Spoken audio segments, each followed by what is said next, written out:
सादर जय जिनेंद्र। मैं सिद्धस्वरूप जैन, जैन हेल्प ग्रुप फिरोजाबाद से आज फिर आपके सामने एक नया वीडियो लेकर के प्रस्तुत हुआ हूँ। आज हमारे जैन समाज में जो तीर्थों की दशा है, जैन मंदिरों में आए दिन प्राचीन मंदिरों में कब्जे हो रहे हैं, लूट हो रही है, चोरियां हो रही हैं। इसका मुख्य कारण क्या है? इसका मुख्य कारण जानने की जब मैंने कोशिश की तो मैंने पता चला इसका मुख्य कारण हमारे ही समाज के चंद लोग हैं जो गलत रूप से, गलत तरीके से समाज के पैसे का दुरुपयोग करते हैं। इस तरीके का दुरुपयोग की वजह से ही एक कारण है कि हमारे प्राचीन तीर्थों पर कब्जे हो रहे हैं। जो कमेटियां होती हैं, उन कमेटियों में जो कमेटी के सदस्य होते हैं वो तीर्थों की और जैन मंदिरों की सुरक्षा पर कतई व्यवस्था पर ध्यान नहीं देते। इसकी ही वजह से हमारे जैन मंदिरों में आए दिन चोरियां हो रही हैं, तीर्थों पर कब्जे हो रहे हैं। इसको रोकना होगा। हम लोग आंख मूंछ करके दान करते हैं, दान करने के बाद कमेटी वालों से जब भी हिसाब की बात की जाती है तो वो हिसाब देते ही नहीं। आज तक सदैव यही देखने में आया है कि पूरी तरीके से कमेटियां अपनी मनमानी करती हैं और समाज के पैसे का दुरुपयोग करती हैं और पैसे को गलत तरीके से इस्तेमाल करती हैं। आप किसी भी तीर्थ की देख लीजिए, वहाँ पर ना ही अच्छी व्यवस्था है, किसी भी तरीके की कोई सुरक्षा नहीं है। सुरक्षा व्यवस्था पर हम लोग पैसा खर्च ही नहीं करते। आज हमारा गिरनार जी है, कितना प्राचीन तीर्थ है जो जैन लोगों के हाथों से निकल गया। इसका कारण क्या है? इसका कारण भी हमारे जैन समाज की जो मंदिर की कमेटियां, तीर्थों की कमेटियां, बड़ी बड़ी बातें, बड़ी बड़ी वादे, लेकिन काम के नाम पर जीरो। आप समझिए कि इतना प्राचीन शिखर जी, शाश्वत तीर्थ क्षेत्र, जिसकी पूरी चढ़ाई और उतराई मिलाकर के 27 किलोमीटर है, और ये 27 किलोमीटर आज से नहीं, ये शाश्वत तीर्थ अनंत काल से चला आ रहा है। और हमारी कमेटियां और हमारे जो भी वहाँ पर हम उनको पदाधिकारी बनाते हैं, मंदिर की कमेटियों को समाज के लोग आंख मूंछ करके लाखों करोड़ों रुपए दान दे करके आते हैं। उनका पैसा सही जगह लगता ही नहीं, उनका पैसा जो है सुरक्षा में लगता ही नहीं, उनका पैसा व्यवस्था पर लगता ही नहीं। आए दिन चोरियां हो रही हैं। आपने कर्मचारी के रूप में 80% से ज़्यादा जैनेतर समाज को रखा हुआ है, जिनको आपके समाज के, आपके धर्म के बारे में ज़्यादा जानकारी नहीं होती, तो वो ज़्यादा समाज के लोगों को सही व्यवस्था और सही रूप से उनकी देखभाल नहीं कर पाते। तो समाज को ये सोचना है कि सबसे पहले हम अपने साधर्मी भाई को ही कर्मचारी के रूप में चुनें। आप देख लीजिए, बहुत बड़े बड़े आयोजन होते हैं और इन आयोजनों में इतनी बुरी तरीके से पैसे को खर्च किया जाता है।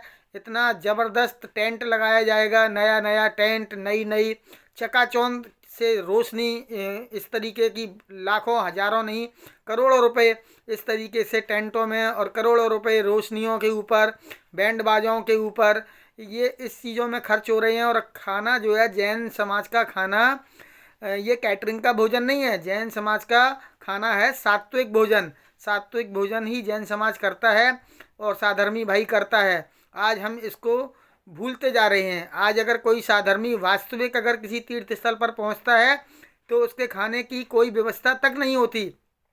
सारी जगह व्यवस्था कैटरिंग की कर दी जाती है, और जिन लोगों का नियम होता है कि हम बाज़ार का नहीं खाएंगे, या बाज़ार के जो मसाले होते हैं उनको ज़्यादा दिन इस्तेमाल नहीं करते, अचार इत्यादि ज़्यादा दिन का नहीं खाते, तो बाज़ार के आटे, बाज़ार की सारी चक्की का, बिना चक्की का आटा, इस तरीके की बहुत सारी चीज़ें होती हैं जो साधर्मी भाई इस्तेमाल तक नहीं करते, उनका आजीवन का त्याग होता है। और कैटरिंग के भोजन वाले बढ़िया से बढ़िया आपको पैसे ले करके 1000 1200 1500 रुपये प्लेट का चार्ज करते हैं, और अपने मनमानी ढंग से अपने 50 100 डिशें बना करके सामने पेश कर देते हैं। लोगों को समझ में नहीं आता कि क्या खाना है, क्या छोड़ना है। बहुत ज़्यादा भोजन की और खाने की बर्बादी होती है। ये सारा पैसा समाज का पैसा है, इसको दुरुपयोग ना करें। अभी मैं श्री महावीर जी गया, वहाँ पर भी पैसे को बहुत बुरी तरीके से दुरुपयोग किया गया, और उसको अच्छा मैनेजमेंट की बात कह करके पैसे को बर्बाद कर रहे हैं। नया नया टेंट लगा रहे हैं। आप कैटरिंग का भोजन करा रहे हैं, और कैटरिंग के भोजन में आप देखिए खाने में क्या क्या चीज़ें, चाउमीन और ये सारी चीज़ें जो है, अब मेरे को बोलने में भी शर्म आती है, ऐसी ऐसी चीज़ें आप वहाँ परोसी जा रही हैं। और ये चीज़ें कमेटी को दिखती नहीं कि हम समाज के पैसे का तो दुरुपयोग कर ही रहे हैं, साथ साथ हम लोगों को साधर्मी की जो नियम है, संयम है, उनको भी हम समाप्त कर रहे हैं। क्योंकि कोई भी संयमी आदमी वहाँ जाएगा और इस तरीके का चाउमीन वगैरह देखेगा और ये वो धोखे धड़ाके से खाएगा तो वो सब पाप के भागी बनेगा खुद, और आपने उनको बनाया। क्योंकि इस तरीके के भोजन हम अपने बच्चों को मना करते हैं कि ये चाउमीन वगैरह ना खाएं, मैगी वगैरह ना खाएं, और आप जो है धार्मिक स्थलों पर इस तरीके की व्यवस्थाएं कर रहे हैं, उल्टा सीधा खिला रहे हैं और बहुत सारे आइटम बना बना करके परोसे जा रहे हैं। कितना ही वहाँ पर जो है अन्न बर्बाद हो रहा है प्लेट में, ये सारी चीज़ों को देखने की ज़रूरत है। आज हमको अच्छे भोजन की व्यवस्था की ओर ध्यान ना देते हुए हमें सिर्फ सात्विक भोजन, जो हमारी परंपरा रही है, जो हमारे धर्म से हम लोग जुड़े रहे हैं, हम लोग हमेशा सात्विक भोजन ही करते हैं, इसको ध्यान में रखना होता है। और समाज के पैसे का दुरुपयोग किसी भी रूप से ना करें। कमेटी से जब भी किसी भी प्रकार के हिसाब की बात की जाती है तो आनाकानी की जाती है और मना कर दिया जाता है। हिसाब देने के लिए कोई राजी नहीं होता और गलत उत्तर देते हैं कि आप हमारे कमेटी के सदस्य नहीं हैं, आप पहले 1 लाख रुपए की पर्ची कटा लीजिए तब हम आपको हिसाब देंगे। ये सब चीज़ें बंद कीजिए, समाज के पैसे का आप दुरुपयोग बंद कीजिए, नहीं तो आने वाला समय बहुत ही गलत है। हर जगह जगह नए मंदिरों का, तीर्थों का आप इस्तेमाल गलत रूप से कर रहे हैं और लोग वहाँ पर जाकर के कब्जे कर रहे हैं। और बहुत सी जगह ऐसी हमने देखने में आई हैं कि जैन मंदिरों की धर्मशालाएं हैं, उनको जो है आप शादी विवाह के रूप में, किराए के रूप में अजैन समाजों को भी दे रहे हैं, जो वहाँ पर गलत कार्य करते हैं। शराब इत्यादि, बीड़ी, गुटखा, मसाला, ये सारी चीज़ें वहाँ इस्तेमाल की जाती हैं। ऐसे पैसे को समाज कभी भी स्वीकार नहीं करता। जैन धर्मशाला सिर्फ जैन समाज के लिए ही होनी चाहिए, अजैन लोगों को इसको बिल्कुल भी नहीं देना चाहिए। क्योंकि यदि आपने आज एक को, दो को दी और फिर आपने आगे किसी को नहीं दी तो वहाँ विवाद बढ़ता है। इसलिए पहले से ही अंकुश लगा करके रखें कि हम समाज की धर्मशाला सिर्फ समाज के लिए ही है। और जहाँ गरीब व्यक्ति है उसको आप एक सुनिश्चित राशि जो आप तय करते हैं उसमें भी थोड़ा आप गुंजाइश करके रखिएगा। ज़रूरी नहीं है कि आपने अगर 1 लाख रुपए रख दी राशि कि हम किसी भी लड़की की शादी के लिए 1 लाख रुपए में व्यवस्था करेंगे और वो लड़की वाला इतना पैसा देने में सक्षम नहीं है, तो आप कोशिश कीजिए कि 11,000 रुपये और 21,000 रुपये लेकर के भी आप उसको अवसर दें। क्योंकि उसकी बेटी की शादी होना बहुत अति आवश्यक है और ये समाज का पैसा है, समाज ने दान में दिया हुआ है, समाज की धर्मशाला है, इसलिए नहीं दिया कि आप इसका पूरी तरीके से जो है व्यापार कर लें। और अभी अभी देखने में आया श्री महावीर जी में, जहां मैं खुद गया, वहां पर जहां कमरे का बेड का 50-60 रुपये लिया जाता था उसको सीधा 150 रुपये कर दिया। इस तरीके से लूट मचा के रखी। 200-250 वाले कमरे का 400-500 रुपये लिया गया। और उसके अलावा भी जो परिवारी जन वहाँ पर गए उनको कमरा उपलब्ध नहीं कराया जानबूझ करके, क्योंकि उनकी नीयत खराब थी। उन्होंने देखा कि 6 लोग हैं, 150 × 6 यानी कि सीधे सीधे 900 रुपये मिलेंगे और कमरा देंगे तो 250 रुपये मिलेंगे।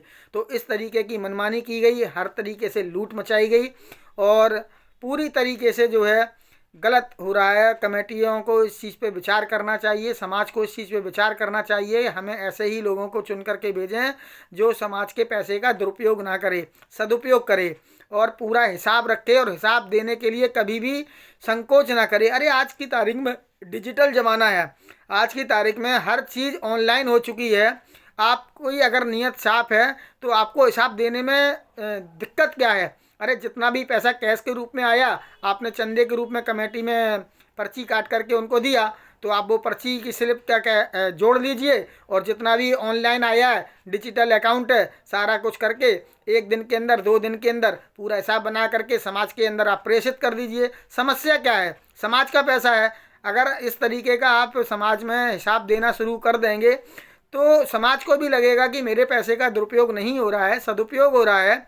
और ये जो पैसा आप कलेक्शन करते हैं उस पैसे को आगामी किस चीज़ में लगाना है उसको भी कमेटी समाज के सामने डिस्कस करे और सभी की सलाह से ही उस पैसे का सदुपयोग किया जाए। दुरुपयोग बिल्कुल भी ना किया जाए। कमेटी के चंद 2 या 4 लोग मालिक बन जाते हैं और वो अपना अधिकार समझना शुरू कर देते हैं। इस तरीके का समाज में गलत संदेश जाता है। अगर कोई भी समाज का व्यक्ति आपसे हिसाब मांगता है तो पहली बात तो हिसाब मांगने की नौबत आनी ही नहीं चाहिए, उससे पहले ही हिसाब दे देना चाहिए। पहले हमारे कमेटियों में, हमारे मंदिरों में इसी तरीके से कार्यक्रम हुआ करते थे। जब भी कोई आयोजन होता था पूरा आय व्यय का ब्यौरा छाप करके कमेटी के लोग पहले दे देते थे, तब कोई दूसरा कार्यक्रम प्रस्तुत करते थे। और जब दूसरा कार्यक्रम समाप्त होता था तब फिर आय व्यय विवरण इस तरीके से दे देते। आजकल तो डिजिटल ही हो गया, आप तो सीधा एक जो है वेबसाइट पर ऐप के द्वारा बना करके पूरा हिसाब डाल दीजिए, कोई भी समाज का व्यक्ति चेक कर सकता है।